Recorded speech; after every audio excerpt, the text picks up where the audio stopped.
բոլոր հարցումները ցույց են տալիս, որ քաղաքացիական պայմանագիրը միայնակ իշխանություն ձևավորել չի կարող։ Սա նշանակում է, որ ընդդիմադիր կուսակցությունները մյուս, իսկ մնացած բոլորում թվում են ընդդիմադիր են, հա ազդեցիկները։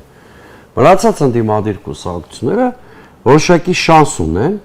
կոնսոլիդացվելու պարագայում հետընտրական փուլում։ Այսինքն ընտրությունները արդեն ավարտվել հասնեն իշխանափոխության, բայց այստեղ մի շատ կարևոր բան կա, երկրորդ ասպեկտը, որը սոցիոլոգիական ոչ մի հարցումով չի երևալու։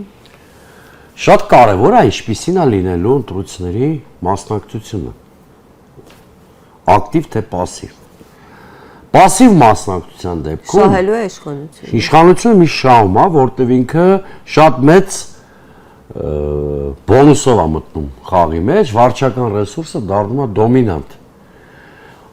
Ավելի բարձր մասնակցության դեպքում կլինի իմաստած սցենարը, այսինքն իշխանությունը եզրագծին կհասնի առաջի տեղով, բայց ոչ բարար ցուցանիշով,